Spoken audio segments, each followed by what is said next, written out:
গাজী টিভির newsroom editor সারা রহমানের মৃত্যু নিয়ে ফেসবুকে পোস্ট করে সমালোচনার মুখে সজীব ওয়াজেদ জয়। দেশে মত প্রকাশের স্বাধীনতা নিয়ে উদ্বেগ প্রকাশ করে নিজের ভেরিফাইড পেজে একটি পোস্ট শেয়ার করেছেন সাবেক প্রধানমন্ত্রী শেখ হাসিনার পুত্র সজীব ওয়াজেদ জয়।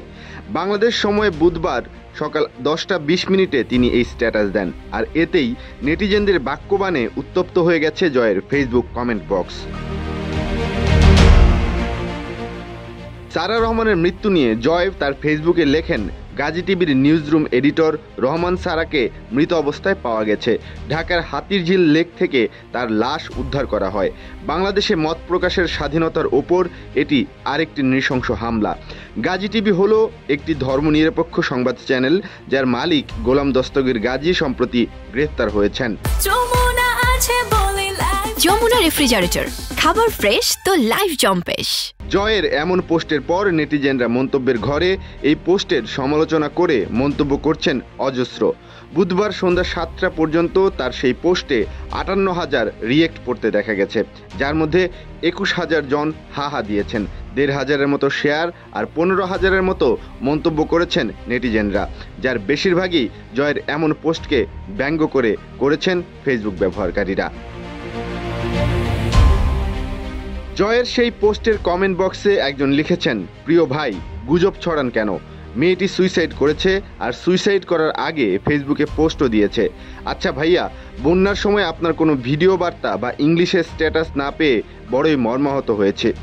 মোহাম্মদ ফয়সাল নামের একজন লিখেছেন, এতদিন আমরা মনে করতাম গুজব সাধারণ মানুষ ছড়ায়, এখন দেখি গুজবের হাত অনেক লম্বা। এমন হাজারো মন্তব্যে উত্তপ্ত হয়ে আছে সজীব ওয়াজেদ জয়ের সেই পোস্ট। উল্লেখ্য, রাজধানীর হাতিরঝিল থেকে সারা রাহনুমা নামের 32 বছর বয়সী এক নারীর মরদেহ উদ্ধার করা হয়েছে। তিনি জিটিভির নিউজরুম এডিটর ছিলেন বলে জানা গেছে। মঙ্গলবার দিবাগত রাত 1:30টার দিকে লেক থেকে অচেতন অবস্থায় তাকে উদ্ধার করে ঢাকা মেডিকেল কলেজ হাসপাতালের জরুরি বিভাগে নেওয়া হলে কর্তব্যরত চিকিৎসক মৃত ঘোষণা করেন তাকে। তিনি কল্যাণপুরে থাকতেন বলে জানা গেছে। সারা নোয়াখালীর সোনাইমুড়ি উপজেলার ইসলামবাগ কৃষ্ণপুর গ্রামের বখতিয়ার শিকদারের মেয়ে। তার স্বামীর নাম সায়েদ শুভ্র। তিনি জানান, গতকাল রাহনুমা অফিসে গিয়েছিলেন। রাতে বাসায় না ফিরে এক ব্যক্তিকে দিয়ে বাসা ভাড়ার টাকা পাঠিয়ে দেন। তিনি তাকে ফোন করেন, বলেন বাসায় না এসে অন্যকে দিয়ে কেন টাকা পাঠিয়েছেন। তখন রাহনুমা বলেন তিনি ব্যস্ত আছেন, এই বলে ফোন রেখে দেন। দিবাগত রাত 3টার দিকে তিনি খবর পান রাহনুমা হাতিরঝিল লেকের পানিতে ঝাঁপ দিয়েছেন। ঢাকা মেডিকেল কলেজে গিয়ে তিনি রাহনুমার লাশ দেখতে পান।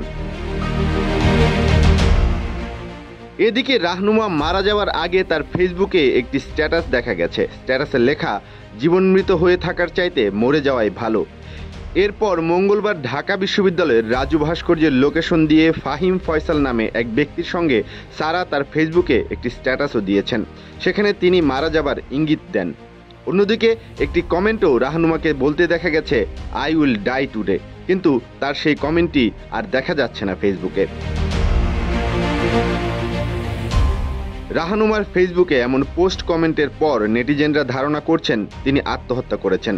ঢাকা মেডিকেল কলেজ হাসপাতালের পুলিশ ক্যাম্পের ইনচার্জ পরিদর্শক মোহাম্মদ বাচ্চু মিয়া জানিয়েছেন, রাহনুমার মরদেহ হাসপাতালের জরুরি বিভাগের মর্গে রাখা হয়েছে, তবে তার মৃত্যুর সঠিক কারণ এখনও জানা যায়নি। সংশ্লিষ্ট থানাকে এই বিষয়ে জানানো হয়েছে।